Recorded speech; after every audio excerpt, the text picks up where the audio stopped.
BBA, BCA, BCom computer కోర్సులో 100% placement లభించే ఏకైక డిగ్రీ కాలేజ్ కూకట్పల్లిలోని I3 degree college 8367215215.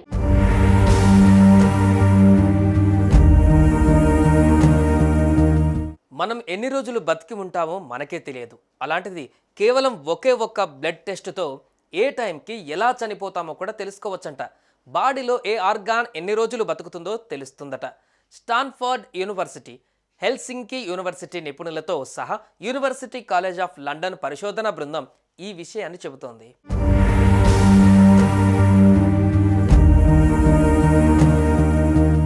British white hall 2 అధ్యయనంలో పాల్గొన్న 45 నుంచి 69 సంవత్సరాల ఏజ్ ఉన్న 6235 మంది వ్యక్తుల బ్లడ్ ప్లాస్మా శాంపిల్స్ సేకరించి వాటిపై పరిశోధన చేశారు.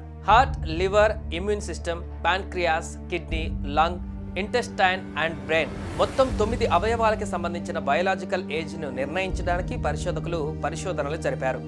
UCL చేపట్టిన ఈ పరిశోధన ఫలితాలు లాన్సెట్ డిజిటల్ హెల్త్ జర్నల్లో రాశారు.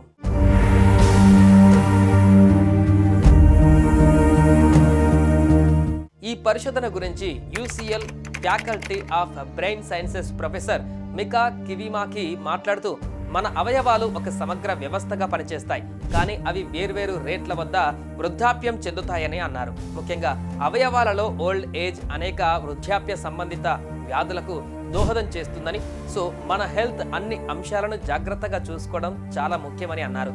ఒక పర్టికులర్ పార్ట్ ఊహించిన దానికంటే స్పీడ్గా వృద్ధాప్యం చెందుతుందో లేదో సులభంగా బ్లడ్ టెస్ట్ ద్వారా గుర్తించవచ్చని కనిపెట్టినట్టుగా చెప్పారు. ఫ్యూచర్లో ఇలాంటి బ్లడ్ టెస్టులు అనేక వ్యాధులను నివారించడంలో కీ రోల్ పోషిస్తాయని ఆమె అన్నారు.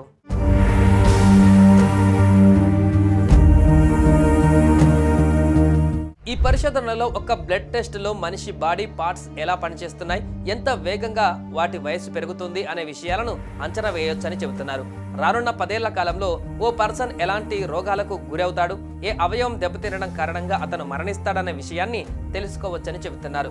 ఉదాహరణకు ఓ 25 ఏళ్ల వ్యక్తికి అతని అవయవాలు కూడా 25 ఏళ్లకు తగ్గట్లు ఉండాలి. కానీ ఆ వ్యక్తి తినే ఫుడ్, పొల్యూషన్, శరీర శ్రమ వల్ల అతని అవయవాలలో కొన్ని 25 ఏళ్ల కంటే మించిన వ్యక్తిలో ఉండే ఆర్గాన్లా మారుతుంది. అంటే మనిషి వయసు కంటే కూడా అతని బాడీలోని ఆర్గాన్ వయసు త్వరగా పెరుగుతుంది. దాంతో ఆ ఆర్గాన్ త్వరగా ఫెయిల్ అయ్యే అవకాశం ఉంటుంది. గుండె వయస్సు వ్యక్తి వయస్సు కంటే ఎక్కువ ఉంటే అతనికి గుండె సంబంధిత రోగాలు, హార్ట్ అటాక్ లాంటివి వచ్చే ప్రమాదం ఉందని ఈ పరిశోధనలో తేలింది. ప్రస్తుతం ఈ బ్లడ్ టెస్ట్ పైన మరింత డీప్గా పరిశోధనలు కొనసాగిస్తున్నారు. త్వరలో దీనిపైన క్లారిటీ వచ్చే అవకాశం ఉంది.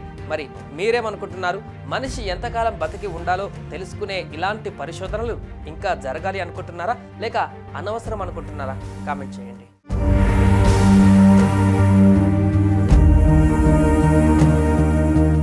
సుమన్ టీవీలో మీ పర్సనల్ అండ్ బిజినెస్ ప్రమోషన్స్ కోసం కింది నెంబర్కి కాంటాక్ట్ చేయండి.